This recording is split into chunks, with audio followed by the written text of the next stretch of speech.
नमस्कार, मैं हूं सुधीर चौधरी और डीएनए में आपका स्वागत है। हमारे देश में कबाब बेचने वाली एक दुकान अगर बंद हो जाए तो डिजाइनर पत्रकार परेशान हो जाते हैं, लेकिन इन पत्रकारों को हमारे देश के वीर जवानों की कुर्बानी और मेहनती किसानों की तकलीफ दिखाई नहीं देती। ये पत्रकारिता और सामाजिक चिंता के दोहरे मापदंड हैं जो हमें दो खबरों के संदर्भ में आज देखने को मिले हैं। पहली खबर तमिलनाडु के उन किसानों की है जो दिल्ली में आत्महत्या करने वाले किसानों की खोपड़ियों के साथ प्रदर्शन कर रहे हैं, और दूसरी खबर 11 मार्च को छत्तीसगढ़ के सुकमा इलाके में शहीद हुए 12 जवानों से संबंधित है। हम मानते हैं कि जय जवान जय किसान के नारे में देश की तकदीर बदलने की शक्ति है, और हम इसी नजरिए से इन दोनों खबरों का आज गहरा विश्लेषण करेंगे।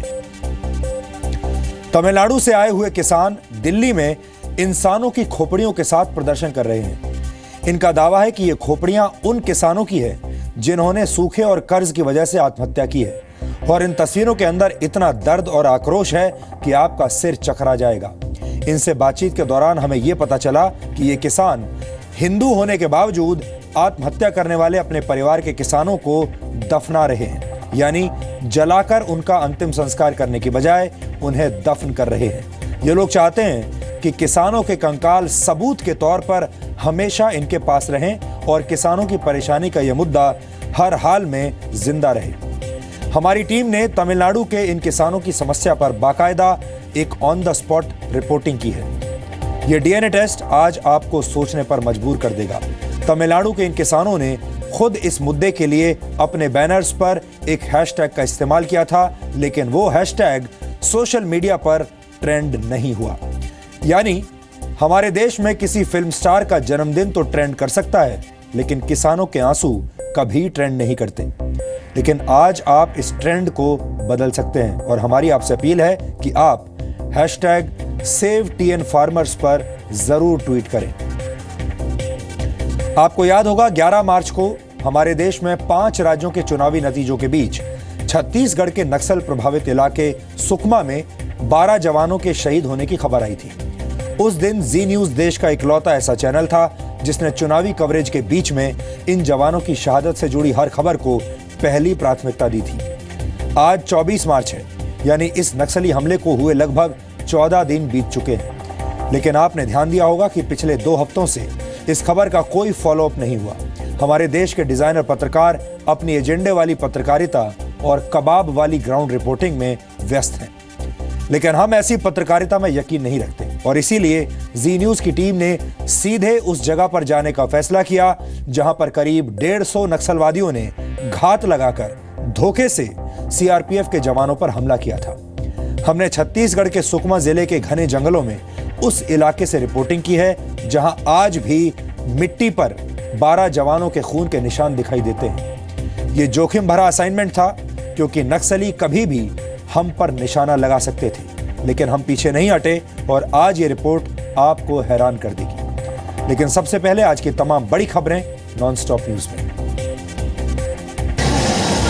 दिल्ली पुलिस ने एयर इंडिया कर्मचारी को चप्पल से पीटने वाले सांसद रविंद्र गायकवाड़ पर एफआईआर दर्ज कर ली है। वहीं एयर इंडिया और फेडरेशन ऑफ इंडियन एयरलाइंस ने शिवसेना सांसद की हवाई यात्रा पर बैन लगा दिया है। एफआईआर दर्ज कर ली है, इन्वेस्टिगेशन शुरू हो गया है। साइमल्टेनियसली थॉरो प्रोब के लिए और डिटेल्ड प्रोब के लिए दिल्ली पुलिस क्राइम ब्रांच को ये केस ट्रांसफर कर दिया गया है। MPs, I'm also an MP. We are not above the law. We have to follow the law of the land. Air India की फ्लाइट में कर्मचारी को पीटने वाले सांसद ने माफी मांगने से इनकार कर दिया है और दिल्ली पुलिस को गिरफ्तारी को लेकर चुनौती भी दी है। काय के लिए मेरी गलती नहीं तो पश्चाताप का है। मैं नहीं मांगूंगा, वो आके माफी मांगना पड़ेगा। मुझे अरेस्ट करे दिल्ली पुलिस, मेरा पार्टी उद्धव साहब देखेंगे। गायकवाड़ के मुताबिक उन्होंने शिवसेना सचिव और राज्यसभा सांसद अनिल देसाई को अपना पक्ष बता दिया है। कल उन्होंने पुणे से दिल्ली आते हुए एयर इंडिया कर्मचारी को चप्पल से पीटा था, और ये बात उन्होंने खुद स्वीकार भी की थी। आज संसद में शिवसेना सांसद की बदसलूकी का मामला उठा। लोकसभा के स्पीकर सुमित्रा महाजन ने कहा कि अगर उनके पास शिकायत आती है तो वो कार्रवाई जरूर करेंगी। एमपी क्या, मैं तो कहूँ किसी भी इंसान ने अच्छा ही बिहेवियर करना। एक माँ के नाते तो मैं बच्चों को यही समझाती हूँ ना कि आपका दूसरे के साथ व्यवहार अच्छा होना चाहिए। केंद्रीय मंत्री मुख्तार अब्बास नकवी ने कहा कि गायकवाड़ का व्यवहार लोगों के विश्वास पर चोट है और उन पर कानून के मुताबिक कार्रवाई होगी। हम मानते हैं कि जो इसमें जो कुछ भी इस तरह की घटना हुई है उस पे जो कानूनी प्रक्रिया है उसके तहत कार्रवाई हो रही है। कांग्रेस, एनसीपी, जेडीयू समेत कई दलों ने भी कहा कि गायकवाड़ पर सांसद होने के नाते कोई नरमी ना हो और उन पर सख्त कार्रवाई की जाए। जो कुछ भी शिवसेना एमपी ने एयर इंडिया के फ्लाइट के ऊपर किया, इसी कारणों के वजह से आम लोगों के बीच पॉलिटिशियन लोगों के बारे में गुस्सा है और इसी के वजह से पॉलिटिशियन लोग बदनाम है। पिनल ऑफेंस के तहत कार्रवाई होनी चाहिए और उसके साथ साथ उन्हीं के पार्टी, जिस पार्टी को वो बिलोंग करते हैं, उस पार्टी के जो बॉसेस हैं, जो हाईकमान है, उन्होंने उनके खिलाफ कार्रवाई भी करनी चाहिए क्योंकि ये एक बहुत ही गलत संदेश जाता है। इससे पहले 2014 में गायकवाड़ पर रोजे के वक्त एक व्यक्ति के मुंह में जबरन रोटी ठूसने का आरोप भी है। महाराष्ट्र रेजिडेंट डॉक्टर एसोसिएशन ने बॉम्बे हाईकोर्ट को भरोसा दिया है कि डॉक्टर कल यानी शनिवार सुबह 8 बजे से ड्यूटी पर लौट आएंगे। डॉक्टरों की हड़ताल का समर्थन कर रहे इंडियन मेडिकल एसोसिएशन ने हड़ताल वापस ले ली है। रेजिडेंट डॉक्टर एसोसिएशन ने कोर्ट से कहा है कि जो डॉक्टर काम पर नहीं लौटते हैं उनके खिलाफ कार्रवाई की जा सकती है। आज बॉम्बे हाईकोर्ट ने डॉक्टरों को कड़ी फटकार लगाई। कोर्ट ने कहा कि डॉक्टरों ने कोर्ट की सहानुभूति का गलत फायदा उठाया है। महाराष्ट्र के मुख्यमंत्री देवेंद्र फडणवीस ने कहा है कि अब जो डॉक्टर काम पर नहीं लौटेंगे उनके खिलाफ कार्रवाई होगी। डॉक्टरों पर बढ़ रहे हमलों के कारण 4000 रेजिडेंट डॉक्टर हड़ताल पर चले गए थे। कोल ब्लॉक केस में कांग्रेस के पूर्व सांसद नवीन जिंदल की मुश्किलें बढ़ गई हैं। स्पेशल कोर्ट ने सीबीआई की सप्लीमेंट्री चार्जशीट को स्वीकार कर लिया है। अमरकोंडा मुर्गदंगल कोल ब्लॉक आवंटन केस में सीबीआई की इस चार्जशीट में जिंदल की कंपनी के 4 बड़े अधिकारियों के नाम हैं। सीबीआई ने चार्जशीट नवीन जिंदल की कंपनी के पूर्व सीए सुरेश सिंघल के बयान और सिंघल की ओर से दिए गए सबूतों के आधार पर दाखिल की है। जिन 4 पूर्व जेएसपीएल अधिकारियों को आरोपी बनाया गया है वो हैं जेएसपीएल के पूर्व वित्त निदेशक सुशील मारू, जेएसपीएल के पूर्व डिप्टी मैनेजर सिद्धार्थ माड्रा, जेएसपीएल के पूर्व डिप्टी एमडी आनंद गोयल और जेएसपीएल के पूर्व डिप्टी जीएम राजीव अग्रवाल। इसके अलावा स्टॉक फर्म के निदेशक बीएसएन सूर्यनारायण भी आरोपी बनाए गए हैं। कोर्ट ने सभी 5 आरोपियों को 10 अप्रैल को कोर्ट में पेश होने को कहा है। इन 5 आरोपियों पर रिश्वत लेन देन में मध्यस्थ की भूमिका का आरोप है। दिल्ली में 11 दिनों से प्रदर्शन कर रहे तमिलनाडु के किसानों को आज 2 दक्षिण भारतीय अभिनेताओं का समर्थन मिला। अभिनेता विशाल और प्रकाश राज आज दिल्ली के जंतर मंतर पर किसानों के प्रदर्शन में शामिल हुए। अभिनेता प्रकाश राज ने कहा कि किसानों को अनाज के सही दाम नहीं मिल रहे। किसानों के समर्थन में जंतर मंतर पहुंचे फिल्म निर्देशक पांडी राज ने भी कहा कि किसानों को लेकर सरकार का रवैया चिंताजनक है। कल केंद्र ने तमिलनाडु के किसानों के लिए 1500 करोड़ का फंड जारी करने का ऐलान किया था, लेकिन किसानों के संगठन इसे नाकाफी बता रहे हैं। प्रधानमंत्री नरेंद्र मोदी की तरफ से अजमेर में ख्वाजा मोइनुद्दीन चिश्ती की दरगाह पर चादर चढ़ाई जाएगी। अजमेर शरीफ में 30 मार्च से शुरू हो रहे उर्स के मौके पर पीएम ने मजार पर चादर चढ़ाने की जिम्मेदारी केंद्र सरकार के मंत्री मुख्तार अब्बास नकवी और जितेंद्र सिंह को सौंपी है। पीएम ने सूफी संत ख्वाजा मोइनुद्दीन चिश्ती को महान आध्यात्मिक परंपराओं का प्रतीक बताया। ख्वाजा को मानने वालों को शुभकामनाएं दी गई हैं।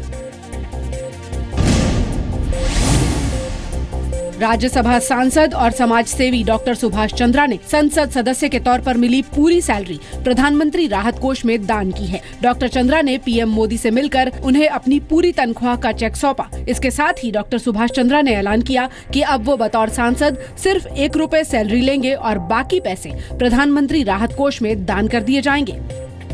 डॉक्टर चंद्रा ने ट्वीट करके बताया कि मैंने संसद से मिली अपनी 100% तनख्वाह प्रधानमंत्री राहत कोष में दान कर दी है। मोदी जी से मिलकर मैंने खुद उन्हें ये चेक दिया है। भविष्य में सिर्फ 1 रुपए महीने ही तनख्वाह लूंगा।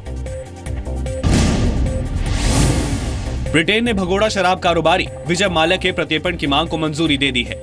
इसके तहत ब्रिटिश सरकार ने वेस्टमिंस्टर कोर्ट में माल्या की गिरफ्तारी वारंट के लिए मंजूरी मांगी है।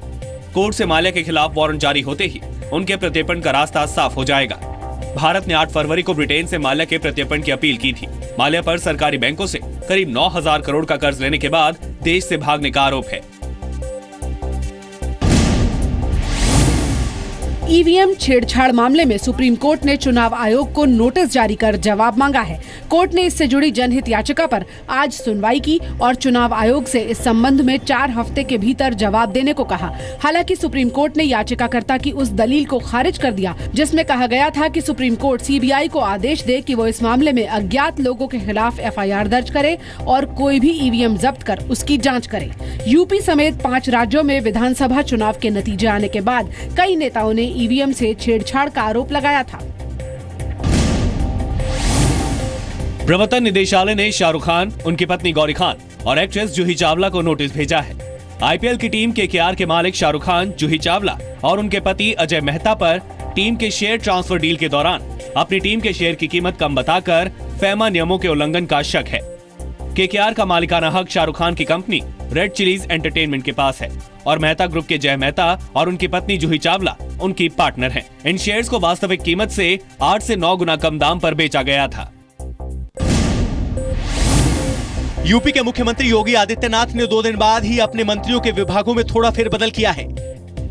सीएम योगी ने समन्वय विभाग का अपना जिम्मा डिप्टी सीएम केशव प्रसाद मौर्य को अतिरिक्त कार्यभार के तौर पर सौंप दिया है। वहीं मौर्य के पास मौजूद नगरीय रोजगार और उन्मूलन विभाग अब मंत्री सुरेश खन्ना को अतिरिक्त कार्यभार के तौर पर सौंपा गया है। मंत्री लक्ष्मी नारायण चौधरी को उनके पूर्व आवंटित विभागों के साथ मुस्लिम वक्फ और हज विभाग का जिम्मा दिया गया है। इसके अलावा राज्य मंत्री स्वतंत्र प्रभार धर्म सिंह सैनी और अनिल राजभर की जिम्मेदारी में भी बदलाव किया गया है। दिल्ली सरकार की सभी सरकारी योजनाओं से आम आदमी शब्द हटाने के चुनाव आयोग के आदेश पर कार्रवाई शुरू हो गई है। चुनाव आयोग ने दिल्ली में 48 घंटे के अंदर सरकारी योजनाओं में होर्डिंग्स, डिस्प्ले और बैनर पर लिखे आम आदमी शब्द को हटाने का आदेश दिया था। बीजेपी नेता विजेंद्र गुप्ता ने आपत्ति जताई थी कि दिल्ली सरकार की कई योजनाओं के जरिए आम आदमी पार्टी का प्रचार किया जा रहा है। दिल्ली में सभी मोहल्ला क्लिनिक पर आम आदमी शब्द का इस्तेमाल किया गया है। इसके अलावा आम आदमी बस सेवा और आम आदमी बाईपास एक्सप्रेस सर्विस चलाई गई है। दिल्ली में 23 अप्रैल को एमसीडी चुनाव होने हैं। सुप्रीम कोर्ट ने अपराधियों के चुनाव लड़ने पर आजीवन बैन लगाने के मामले में सरकार से जवाब मांगा है। अदालत ने सरकार को हलफनामा दाखिल कर जवाब देने के लिए 7 दिन का वक्त दिया है। सुप्रीम कोर्ट ने सरकार से पूछा है कि किसी भी अपराध में दोषी पाए गए लोगों पर चुनाव लड़ने के लिए आजीवन प्रतिबंध क्यों नहीं लगाया जाए। कोर्ट मामले की अगली सुनवाई 10 अप्रैल को करेगा। फिलहाल अदालत से दोषी ठहराए गए लोगों पर चुनाव लड़ने की रोक सिर्फ 6 साल के लिए है।